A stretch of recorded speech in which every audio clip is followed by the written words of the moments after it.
வணக்கம். இந்த சேனலை இதுவரை சப்ஸ்கிரைப் பண்ணாங்க மட்டும் சப்ஸ்கிரைப் பண்ணுங்கள். பிடிச்சிருந்தேன்னா லைக் பண்ணுங்கள், ஷேர் பண்ணுங்கள், கமெண்ட் பண்ணுங்கள். நன்றி. வணக்கம்.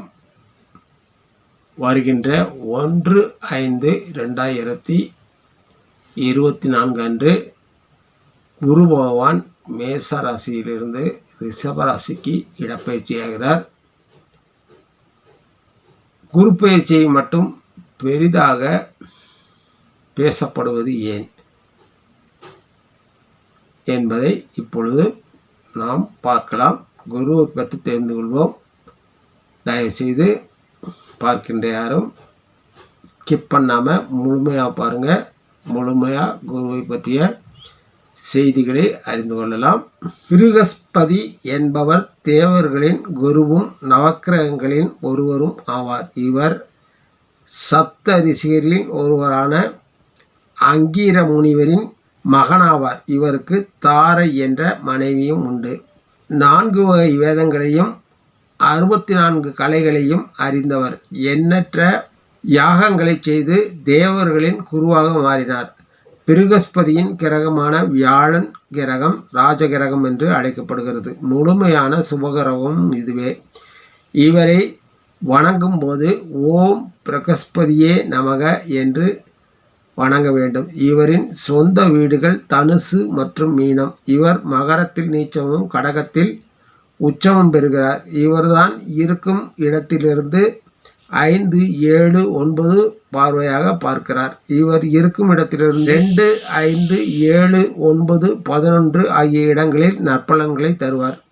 இருக்கும் இடங்களை விட பார்க்கும் இடங்கள் அதிக நற்பலன்களை கொடுக்கக்கூடியவர் குரு பகவான். குரு பார்க்க கோடி நன்மை என்று சொல்வார்கள். குரு புத்திரகாரகன், அறிவு விருத்திக்கு காரகன், ஆண்கோள், ஆகாய தத்துவ கிரகம், வடகிழக்கு திசைக்கு அதிபதி. இந்த கோள் சூரியனுக்கு 5வது வட்டத்தில் உள்ளது. சூரியனுக்கு 48 கோடியே 36 லட்சம் கோடி மைல் தூரத்தில் உள்ளது. 12 ஆண்டுகளில் சூரியனை சுற்றி வருகிறது. ராசி மண்டலத்தை 12 ஆண்டுகளில் ஒரு ராசியில் ஒரு வருடம் சுற்றி வருகிறது. இது தன்னைத்தானே சுற்றி கொள்ள 9 மணி நேரம் 55 நிமிடங்கள் எடுத்துக்கொள்கிறது. இதன் குறுக்களவு 56,500 மைல்கள். இது பூமியில் இருந்து 58 கோடியே 70 லட்சம் கோடி மைல்களுக்கு அப்பால் உள்ளது. இதன் சேத்திரங்கள் ஆலங்குடி, திருச்செந்தூர்.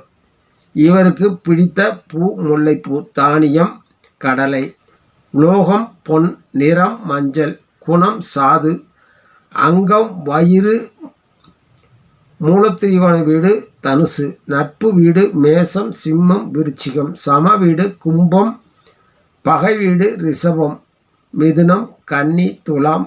நட்சத்திரங்கள் புனர்பூசம், விசாகம், பூரட்டாதி. தச ஆண்டுகள் 16. நட்பு கோள்கள் சூரியன், சந்திரன், செவ்வாய். பகை கோள்கள் புதன், சுக்கிரன். சமம் சனி, ராகு, கேது. உபகிரகம் யமகண்டன். நற்பலன்களையும் அதிர்ஷ்டத்தையும் கொடுப்பவர்களில் முதலிடத்தில் இருப்பவர் குரு. சுபகிரகத்தில் முதலிடம் குருவுக்கே. குரு பார்த்தால் கோடி நன்மைகள் விளையும் என்று சொல்வார்கள். சௌவாக்கியத்திற்கு அதிபதி குரு.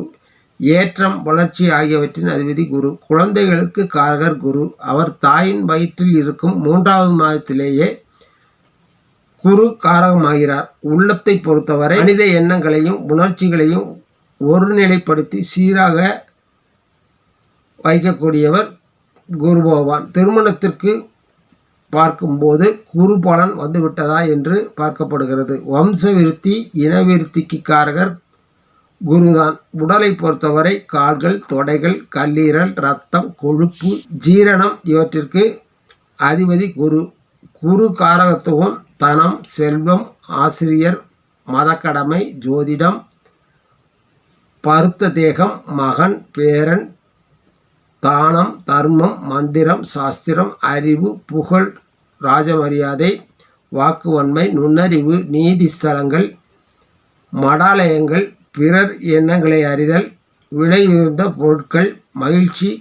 குரு வலுவாக இருந்தால் இதையெல்லாம் வலுப்பெறும்.